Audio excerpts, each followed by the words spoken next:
have to really escalate the noise we make so that we'll be heard.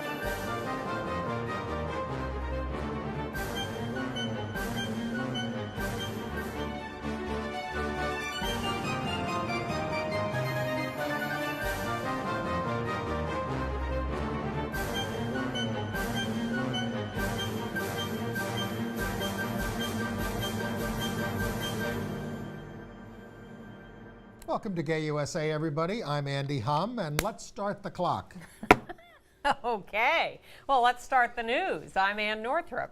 Well, in the news this week, we wish we had more to tell you, but the U.S. Supreme Court once again has delayed announcing their decisions of whether or not to hear a multitude of same-sex marriage cases. But a judge in Nevada is not waiting.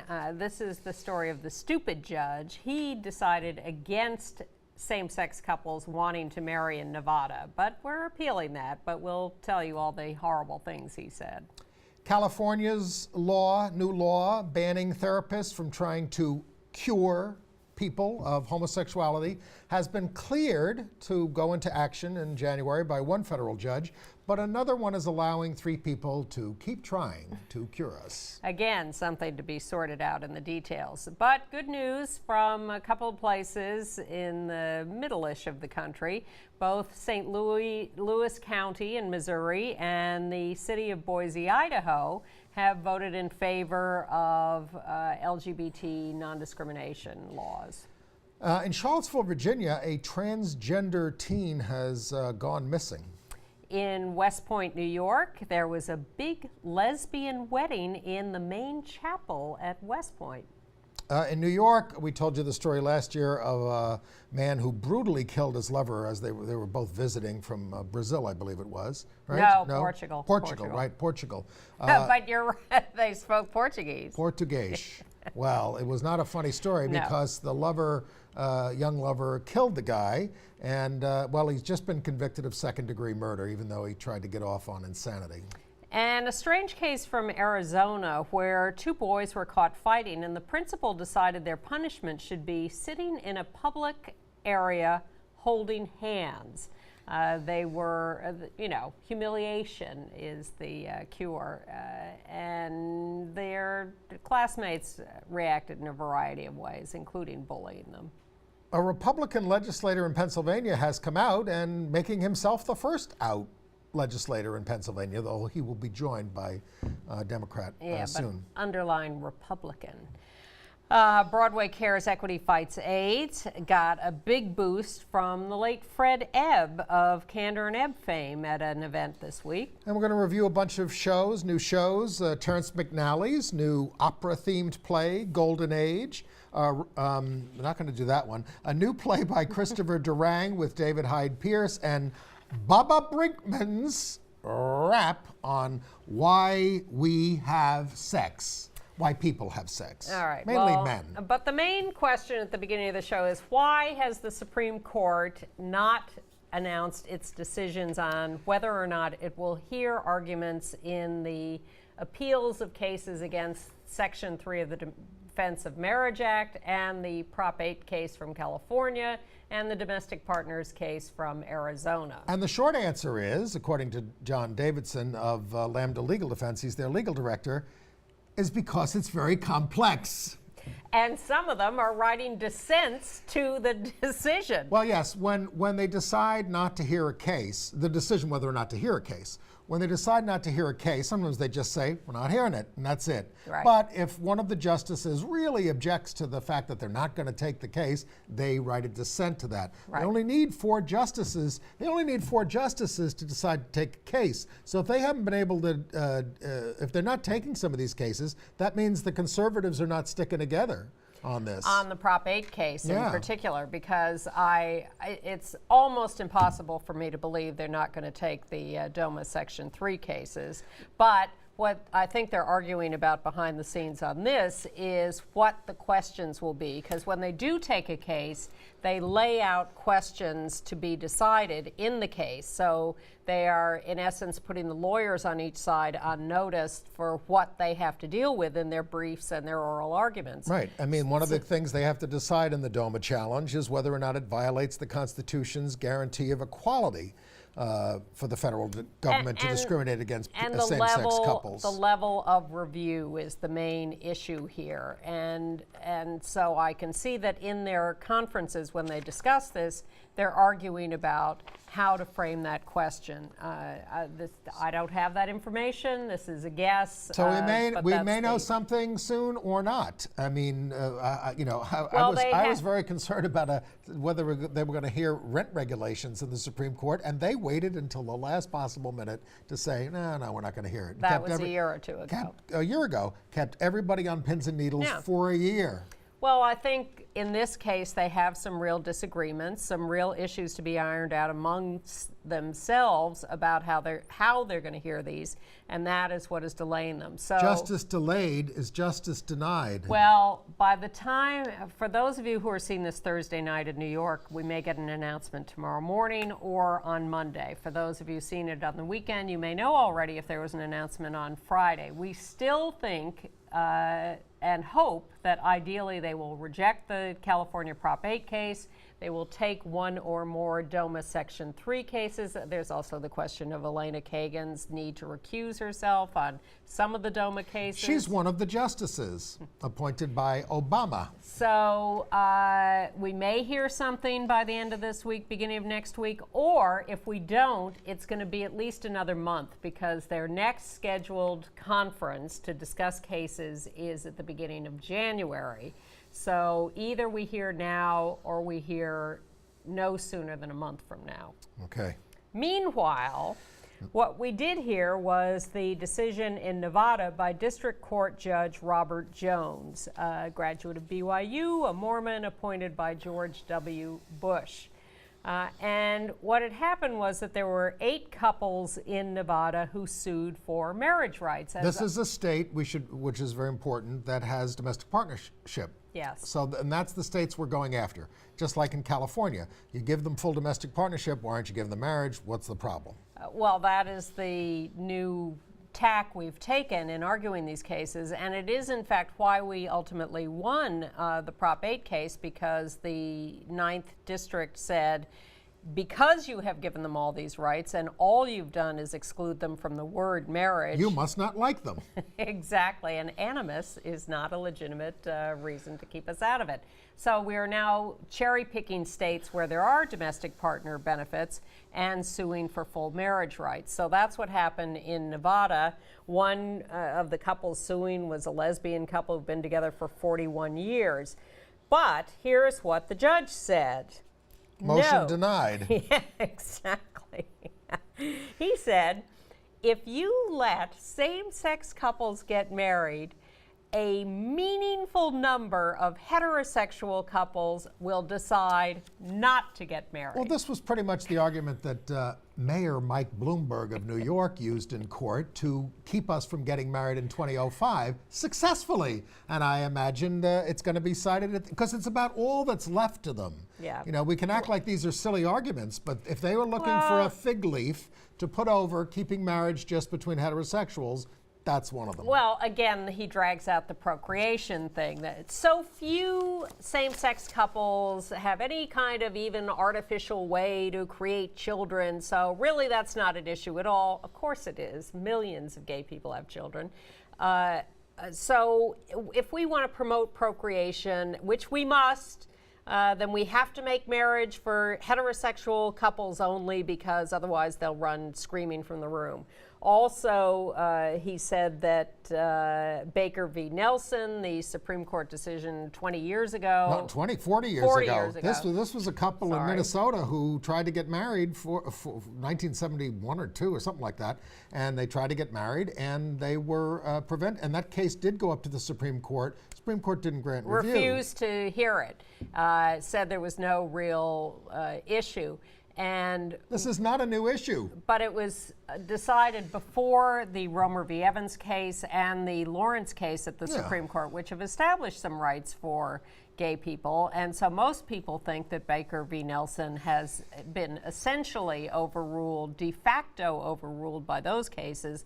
But any judge that wants to drag out Baker v. Nelson as an excuse not to legalize same-sex marriage yet can do so, and that is what this judge did. Now, the one interesting thing he threw into this was in deciding whether we have been discriminated against, no matter at what level, one of the things you have to address is whether we are politically powerless. Oh, yes, and that has changed, he says, Because- because we won 4 referenda on same-sex marriage. Yes, exactly.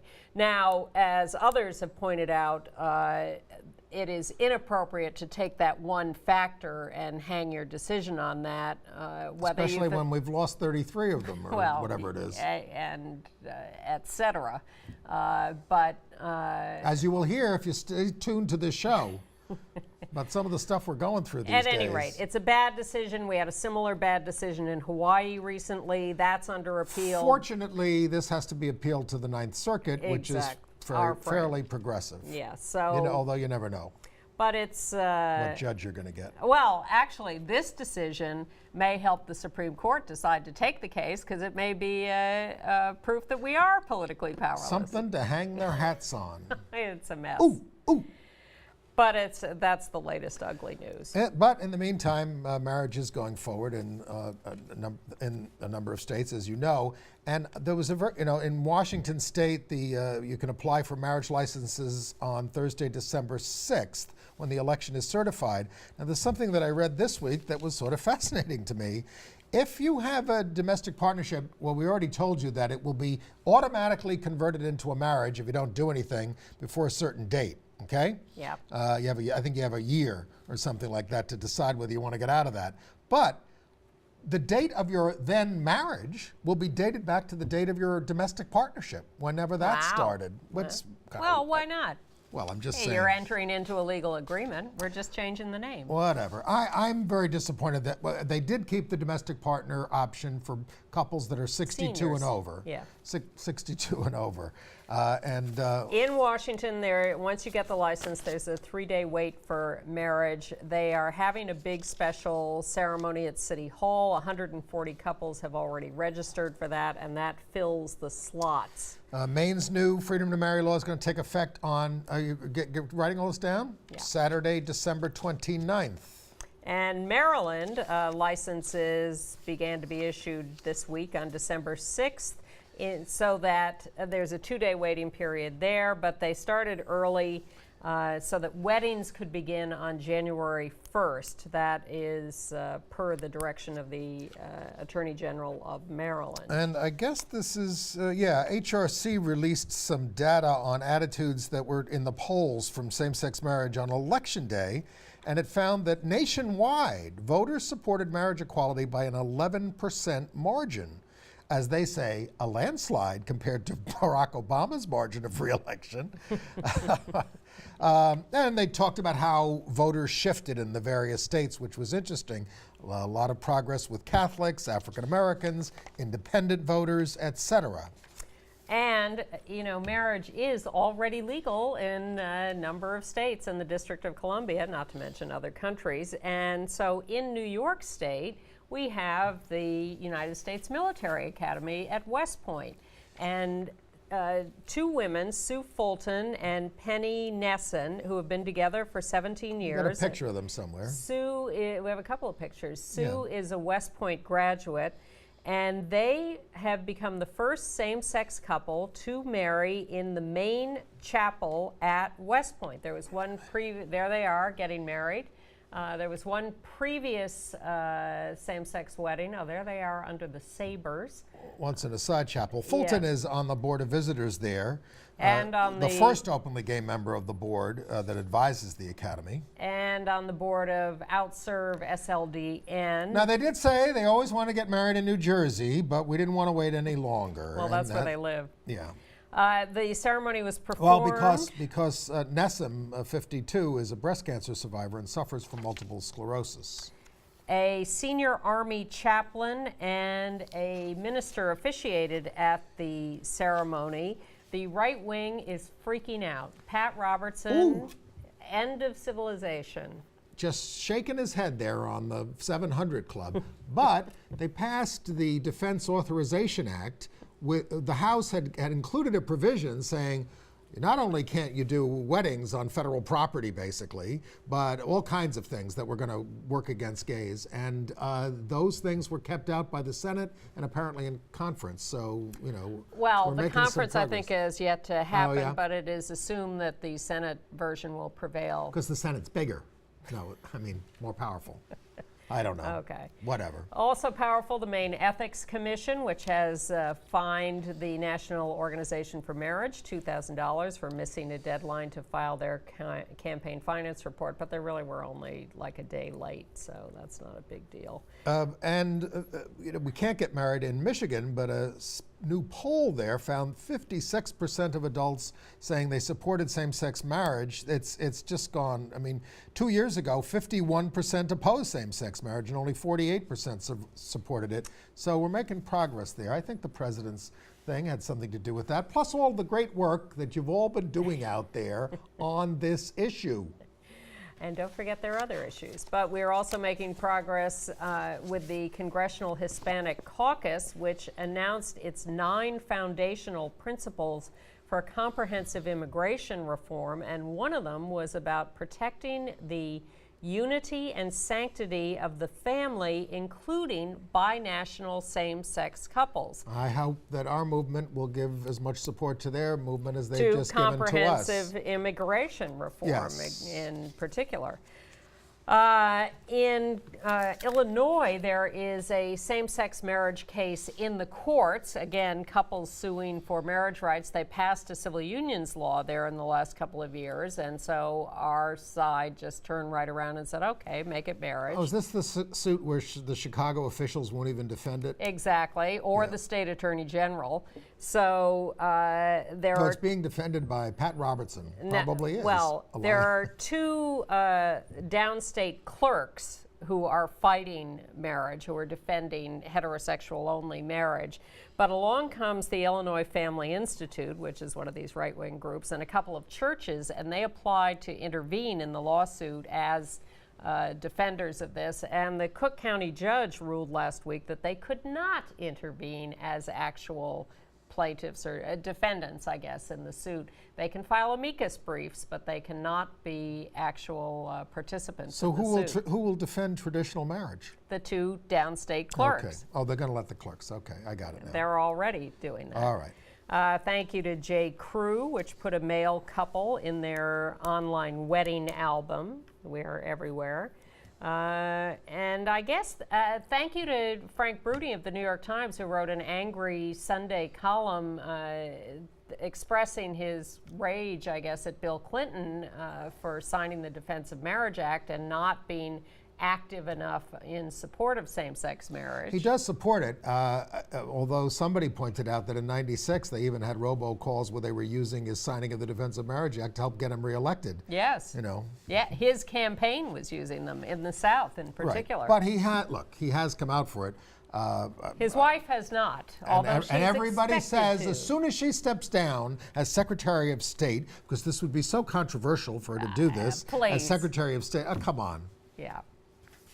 All right, let's move on. You want to be from president, marriage. Hillary? Show some leadership. That would be nice.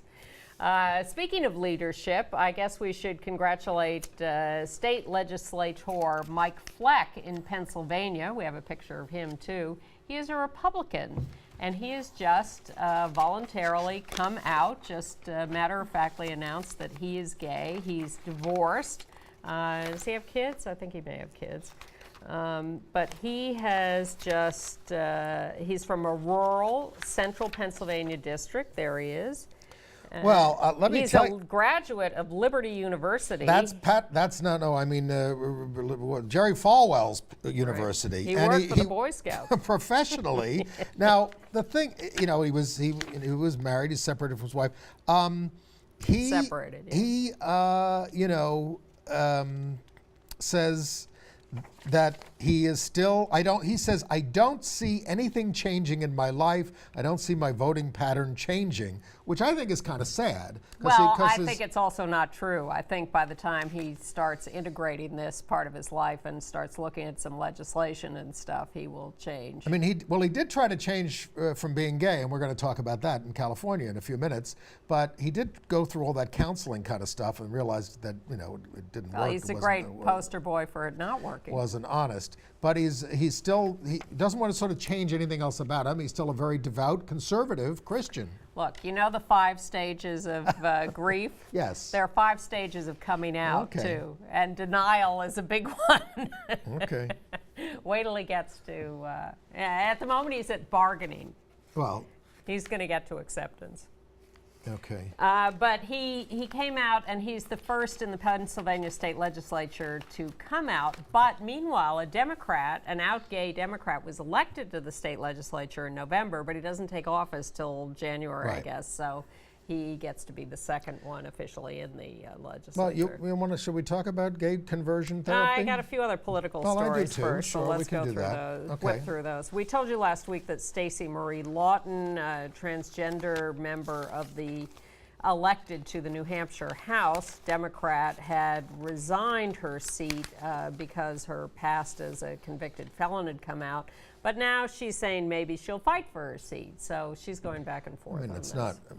it's not like she's guilty of anything now. I mean, she got, she's certainly legitimately elected. Yes, but there may or may There are a not lot- be rules against that. There are a lot worse people in public life, and most of them are in the New York State legislature. This is very hard to explain to people that, and I don't know anywhere else in the country where this happens. Well, we're the worst, as I keep saying. What has happened is a whole group, Democrats pretty much look like they won a majority of the state senators. We've rarely held the state Senate in New York, and 6 of them actually now, Democrats are saying, we're going to caucus with the Republicans. They're going to give us things. Oh, we'll get you a few things. And it's incomprehensible to me. And what's really bad And it's all about their own personal perks, right? the governor has nothing to say about this. Wait, answer my question. Oh, absolutely. Why are they doing this? Well, they are doing it because, yes, then they, as an independent, what they're calling themselves as an independent Democratic caucus, can get some jobs for themselves and their families and their friends in the leadership, get payoffs. And they are essentially empowered or funded by the real estate business landlord lobby, which doesn't want good things to happen, and the Republicans make sure that good things don't happen on that front. It's always about money.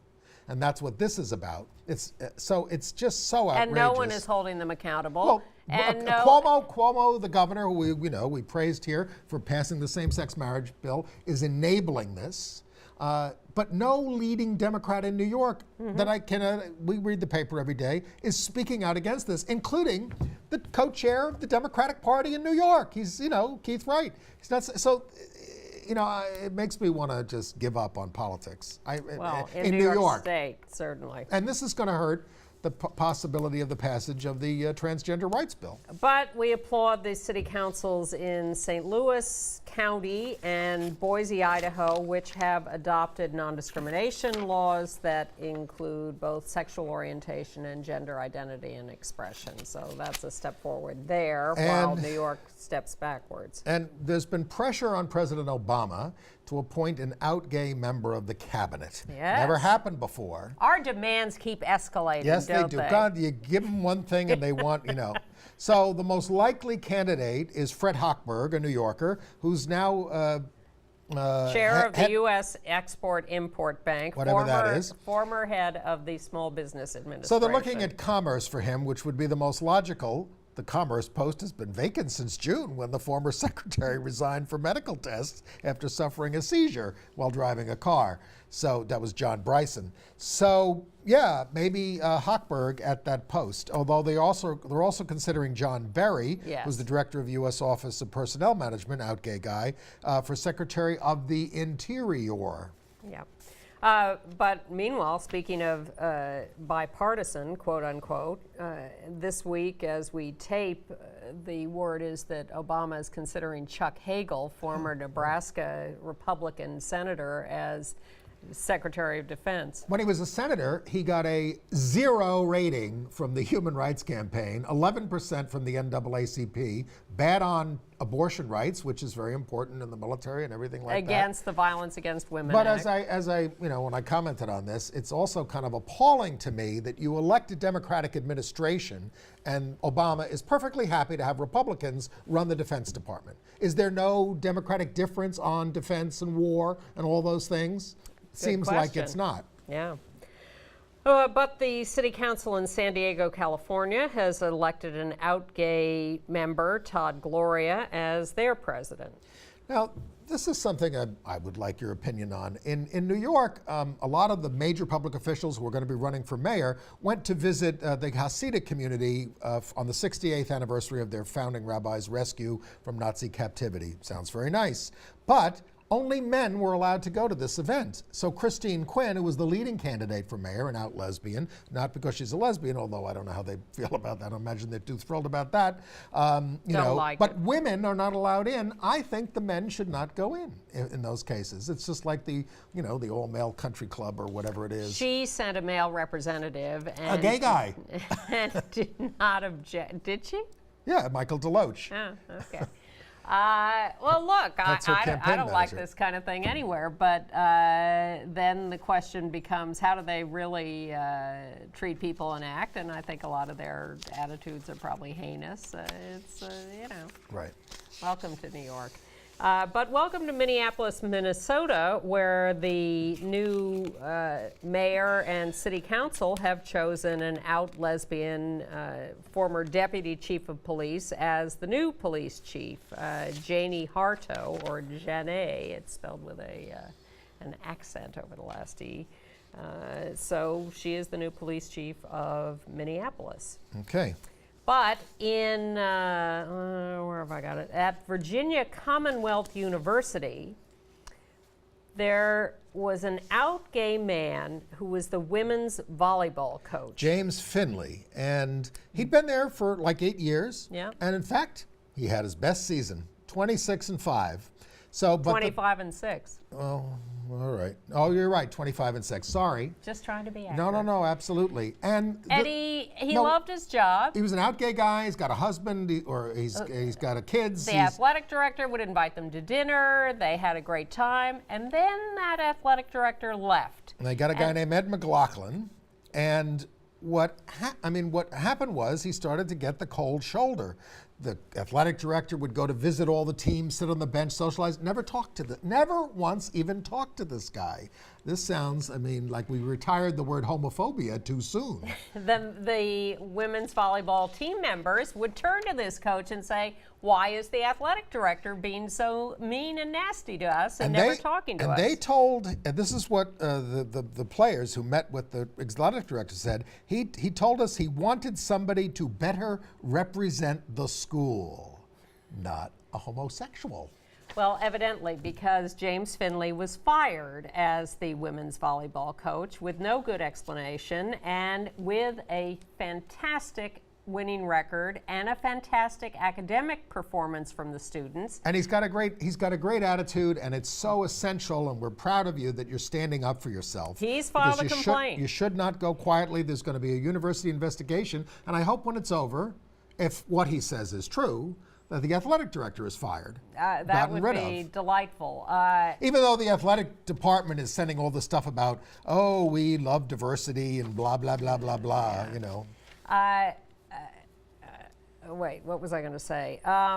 So he has filed a complaint, and he has gone public with this. He's gone on ESPN and talked publicly about the way he's been treated and about the fact that he's been out forever, that he has this husband, that he has a family. He's really been handling it great. Meanwhile, I have talked to Katie Brenny, who is the former women's golf coach at the University of Minnesota, and ironically, where the good VCU athletic director has now just been hired, but she was constructively fired by the previous athletic director who realized she was a lesbian after he had hired her. And she shows up there and he says to her, "I don't want you talking to the team." She's the coach. Was she supposed to use intermediaries? And I don't want you traveling with the team either. God. So she's got a lawsuit going, and that's been going on for several years and shows no signs of settlement or resolution yet. I mean, what they put these people through for no reason. Homophobia. And what is it doing to their careers? You know, I used to not be crazy about the word, but that's what it is. Oh no, it definitely. And you get forced out, and then you fight back, and then you get labeled someone who is troublemaker. And a litigator, litigious. Oh sure, absolutely. And meanwhile, you've done absolutely nothing. Well, you know, people do have to stand up for themselves, and that's how change is made. Just ask Rosa Parks. Definitely, I don't have to but ask anymore. we're sympathetic. All right, some other, well, I put that in the realm of crime. Some other, we don't know about this story. In Virginia, Charlottesville, Virginia, where I went to college at the university there. I think first we should deal with the New York case because we have that picture. Oh, okay.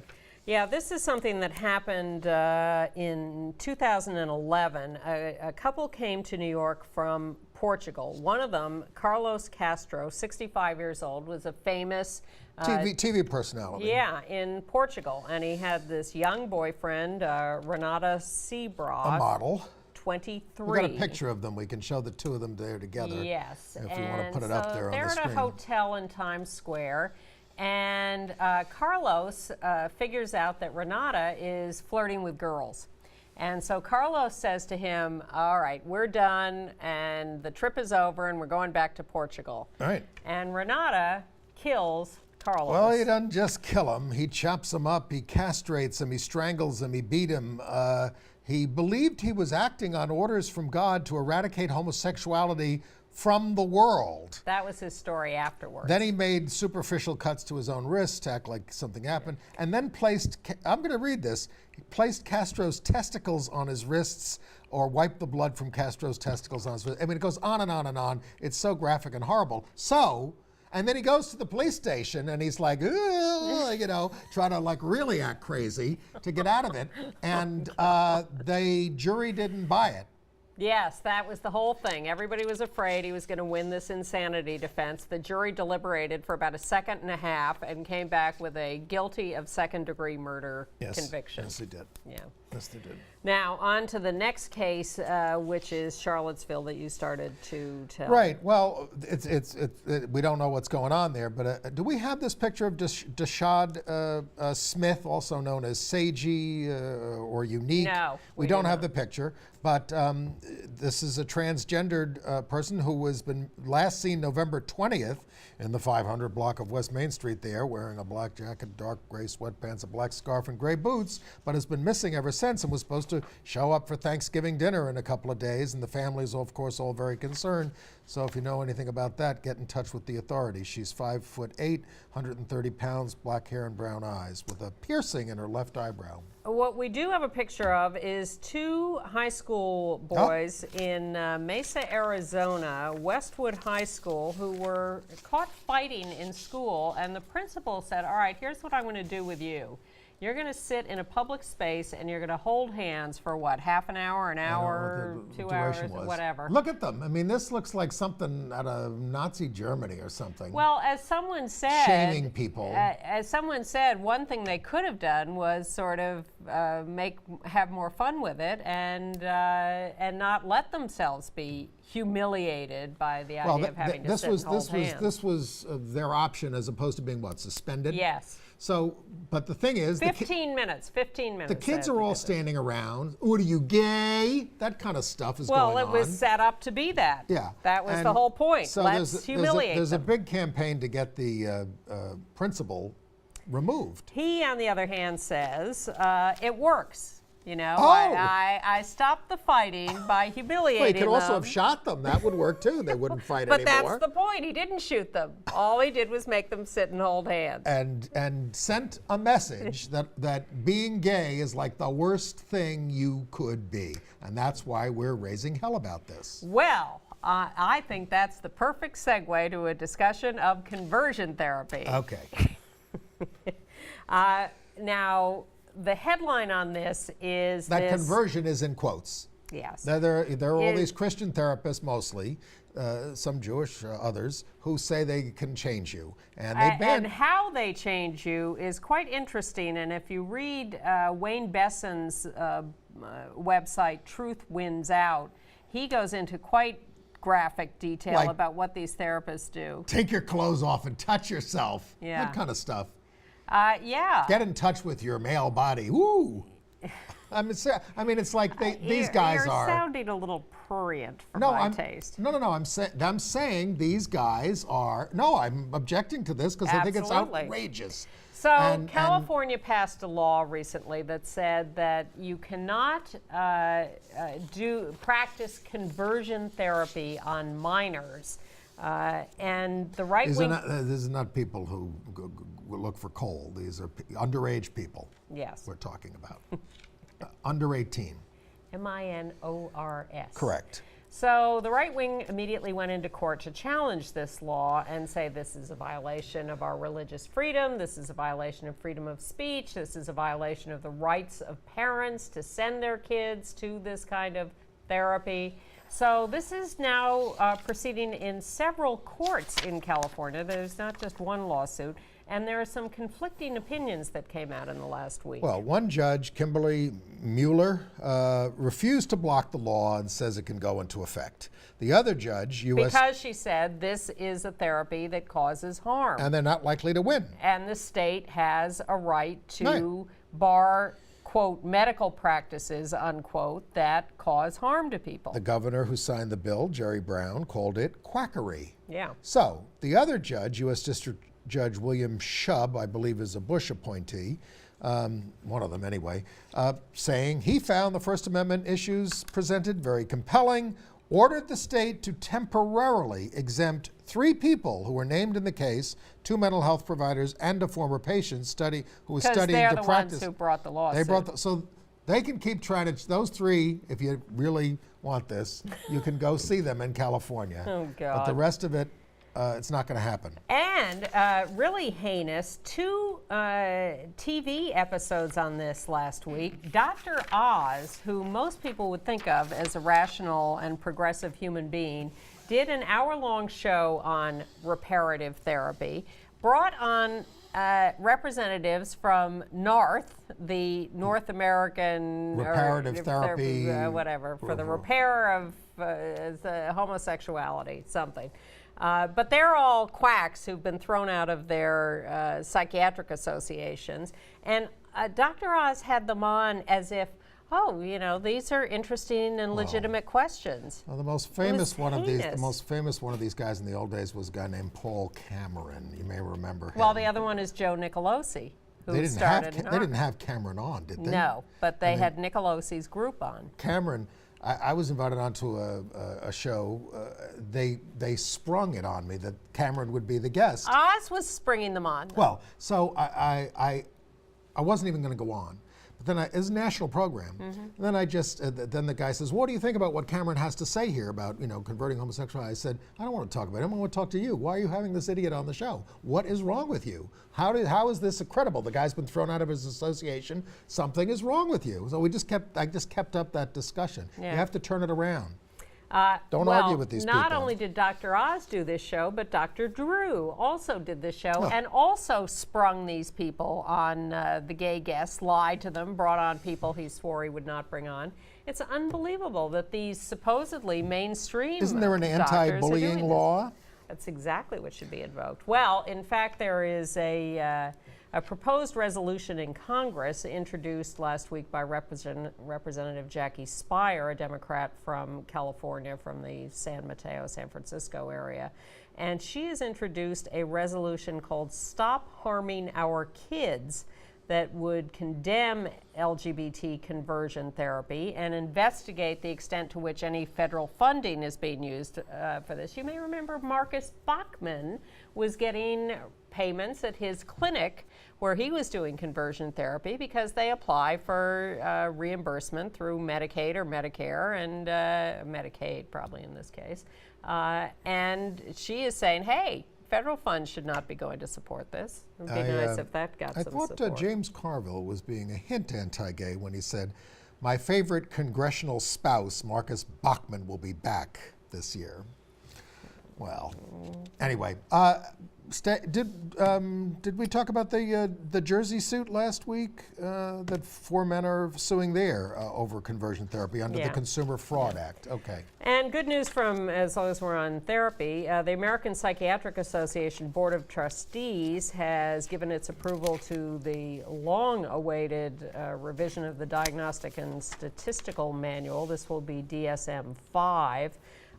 And the thing of particular interest to us is what they're doing about gender identity, because traditionally there has been a listing in the DSM called gender identity disorder. No more.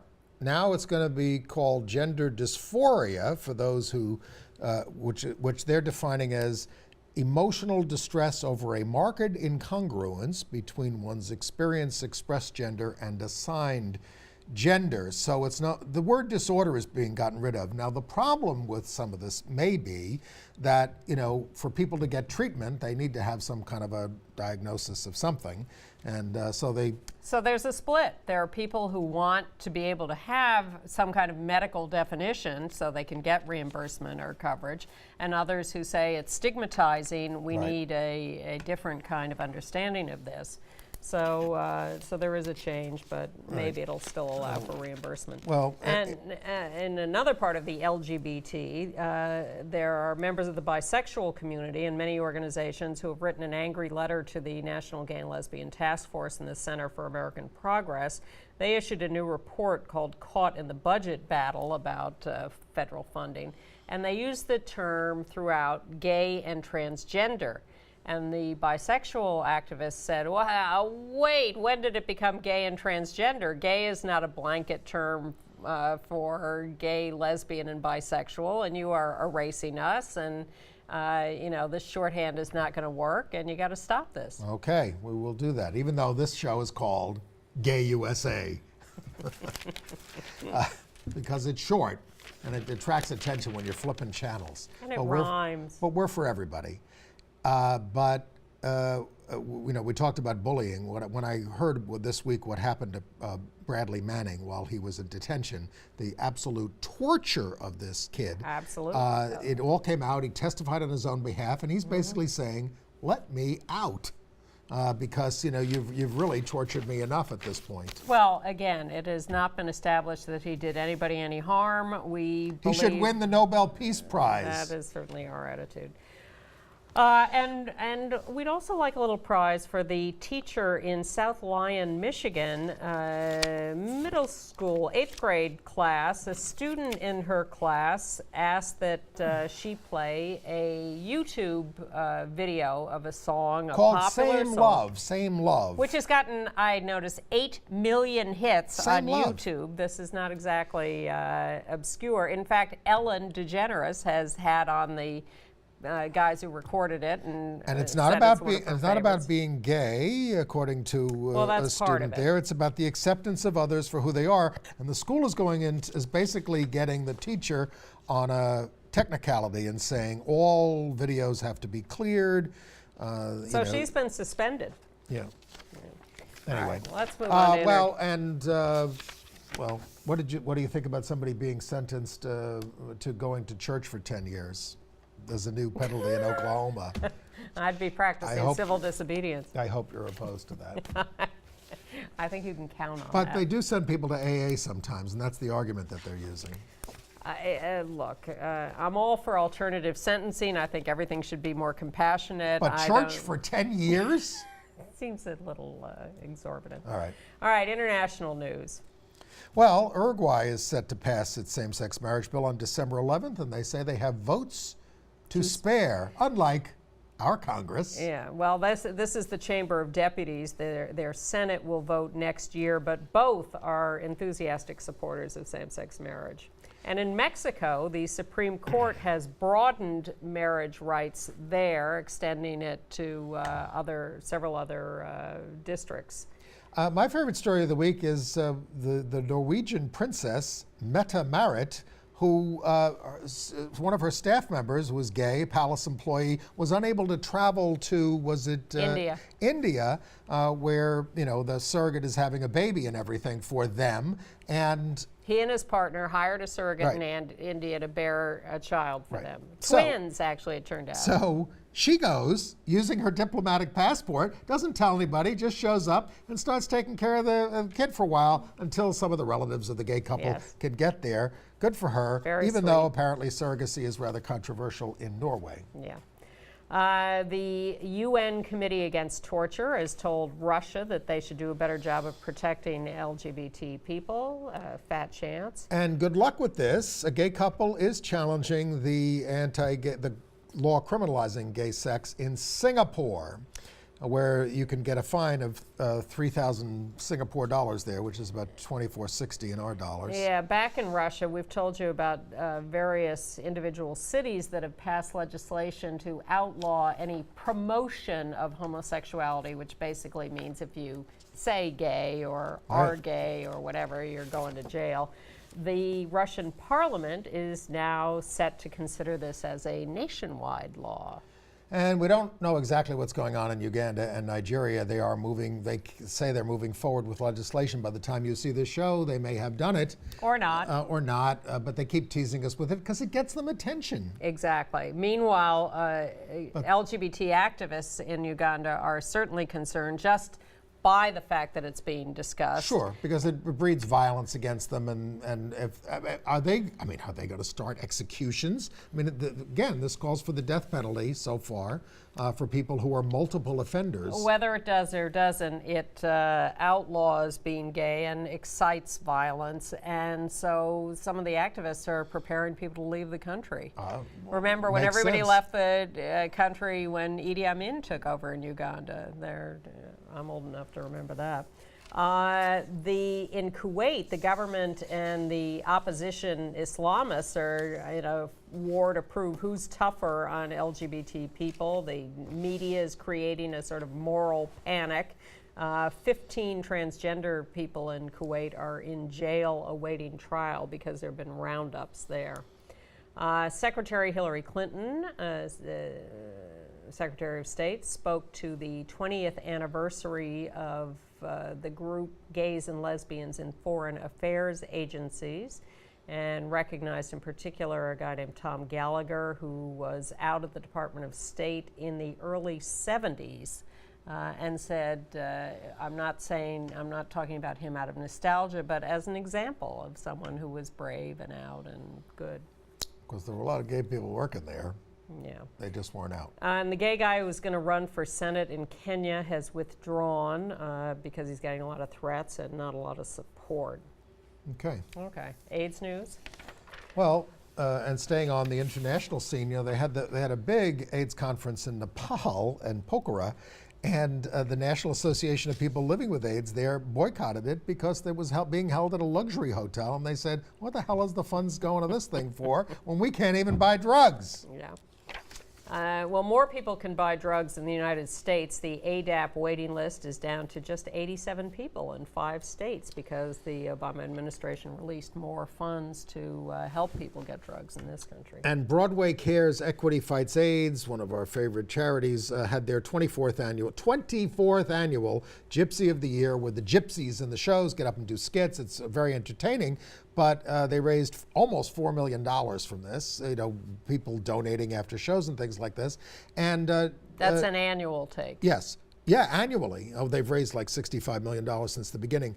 But John Kander was there as one of the judges, Kander and Ebb, and he got a big standing ovation. But Fred Ebb, who died in 2005, left the royalties to many of his shows to Broadway Cares. And this has brought in $7 million since he did this, $1.5 million just last year. That's really phenomenal. They wrote some very successful shows. They had like Cabaret, and you could go on and on. But Judith Light spoke, and you know, she's been at it longer than anybody. Absolutely. And she can still bring people to tears. She's given the task coming out and making people remember who died of AIDS and think about AIDS and how awful it was in those days, and of course still is in many parts of the world. She's one of the greatest activists there has been in the last ever. 25 And she did years. it so well, so well.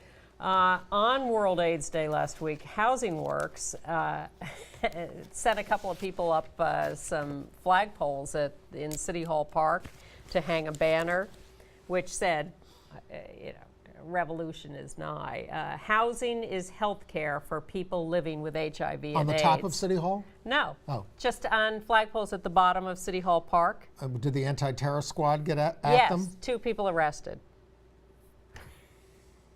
Welcome to New York. And remember last week we showed you the naked protesters in John Boehner's office demanding that AIDS funding not be dropped as this fiscal cliff negotiation takes place. So they put out a press release afterwards, only the naked women were arrested, not the men. They said, we want you to get naked too. We want you to call your member of Congress from your home naked. I'm naked now. Or not. That could Put be, clothes on. That could be seen as rather, you were talking about me being provocative. That sounds very provocative. In Tripoli, Libya, they celebrated World AIDS Day by putting up a tent for 3 days where they had testing and information and education. Don't do that here very much. No. And congratulations to David France and the team behind How to Survive a Plague, the ACT UP, one of the 2 ACT UP history documentaries. The other is United in Anger. How to Survive a Plague is available on video on demand on your own cable system. It just won, in addition to Best Documentary at the Gotham Independent Film Awards, and be nominated for an Independent Spirit Award, which is like the Junior Oscars. It has won Best First Feature. Getting on 10 best lists for the year of all films. From the New York Film Critics. It's the first time the New York Film Critics has given the Best First Feature Directing Award to a documentary. Wow. Yeah. Wow. And check out online visualaids.org. Yes. Visualaids.org, where Ann Northrup is curating an art exhibit on AIDS, and she's got a text there that you can read about how she feels about these paintings. They're quite provocative and many very, very moving. Yeah. All right. Entertainment news. Well, we skipped talking about Marty Richards last week. This was the Tony Award-winning producer of Chicago and Sweeney Todd and La Cage aux Folles and all these other things. He Won an Oscar too. Died at the age of 80. And it should be pointed out, and he was a gay man who was married to a woman. I mean, but Michael Riedel said he was bonkers. well, the people who worked for him said he was completely nuts. But he is also one of the people who started Broadway Cares Equity Fights AIDS. Yes. So we will give him credit for that. And the New York Times has come a long way. They talk about his wife, Mary Lee Johnson, Who knew he was gay. who was a Johnson & Johnson heiress, and then they say Mr. Richards, who was gay, and that's a step forward for them. Yes. But Marty Richards, quite a character, and certainly a larger-than-life guy on Broadway. So after a week of theater going, I Yeah. at least have one thing to recommend. And Please. that is go to Lincoln Center to the Mitzi Newhouse Playhouse there. This is their smaller theater. This is Vanya and Sonia and Masha and Spike by Christopher Durang. Yeah. Christopher Durang, an Outgate playwright. It's been extended to June 20th. This includes, it's like a Chekhovian family at a little house in, I'll probably say the wrong place. Oh yeah, it's Bucks County, Pennsylvania. I'm right about that. But it's sort of modern day, but with the Chekhov names, and right? I don't want to give away any of the jokes because Okay. it's so hilarious. Yes, that is the name of some of the characters. David Hyde Pierce, Sigourney Weaver. This Christine Nielsen is hilarious, and this guy playing Spike, Billy Magnuson, he's very handsome. But that's what it's about. A lot Andy, of I it. thought you were retired. It's a lot of it is about this kid taking his clothes all the time. It's very madcap, but it makes some very. I actually ended up crying in the second act because they made some very nice points. Anyway. Well, once again, I have chosen the wrong plays to see with you because I turned that one down, which was stupid. So we went to see The Anarchist by David Mamet. Oh my God. It's about a radical activist cop killer played by Patti LuPone. You know. Remember the Brinks armed truck robbery Yeah, many all that years ago? stuff in That's the what this is 60s, about. And 70s. she's talking to Deborah Winger, who is deciding on whether or not she's going to get parole. It's closing December 16th. Mercifully, boy, was that torture. It was only an hour and 10 minutes, but it felt a lot longer. Mamet's become very reactionary, and he's not even working very hard at writing, and he directed this thing. He's not even working very hard on putting on a good piece of theater. Look, by the end of the play, I wanted her to stay in prison. There was plenty of lesbianism in it, too. Not Yes. on stage, though. No, but a lot of talk about it. There was a lot of talk about everything, and I tuned out after 20 minutes. I think you tuned out after 10. And, well, I wanted to leave after the way it was written. Yeah. Then there was Terrence McNally's The Golden Age, which is set Just Golden Age. Oh, I'm sorry, Golden Age, which is, it's about Bellini and I Puritan, how do you say that? I Portani. Although they call it the Puritans. The premiere of the opera in France, It's in Paris. backstage in the theater as the opera is premiering. Yeah, and it's supposed to be also a madcap comedy, but it's not very funny. I'm sorry, Terrence. I really It's was, because dull. we love you. It's dull. And again, it was supposed to be about creativity and all those kinds of things, a lot of opera cliches. It just didn't work. No. The music was lovely, playing in the background. And then there's Baba Brinkman, the white rapper who did A Rap Guide to Evolution, which was terrific. And he's at the Soho Playhouse with something called Ingenious Nature. He's still rapping. And this one's about why basically men have sex. Well, which could be interesting. And he does it from a biological point of view and all that other kind of stuff. But not his best work, I would say. Sorry, Baba, because we like you too. You've got very good politics. We appreciate the fact that all of you watch this show, but you may also be fans of In the Life on PBS, which is the slicker, because we're a little wacky, more 60 Minutes kind of magazine show, and they have done. They started out as a variety show. Yes, they did. I was there yes, for the yes. first show. Kate Yes. Clinton hosting a variety show. Yeah, well, they evolved into a magazine show, Yes. and now they have produced their last episode. They're still going to be online doing stuff, and all their stuff is archived. But if you want to see the last episode of In the Life, you can go to media.org to catch that if you miss it on TV. Yeah, we're out of time. Well, I don't have any more gay stuff. Go see the George Bellows exhibit at the Metropolitan Museum. And many of you were impressed, as were we, by our Thanksgiving week interview with Kate Barnhart and her client Destiny James of New Alternatives for LGBT youth here in New York. Homeless youth. Homeless youth. And if you, we actually say this has become an annual event for us. They run a gay Santa program for those who would like to help these kids. And if you would like to find out about what's involved with that or find out about the program, you can write an email to kate@newalternativesnyc.org. Maybe we can get the Chiron up. kate@newalternativesnyc.org to ask about the Gay Santa program. They run a terrific, frugal, no extra. They're helping kids get off expenses. the street. Yes, and get all sorts of things they need. So that's it for us this week. We will see you next week. We will see you next If week. we're all lucky. Yeah. Thank you and good night. Bye-bye.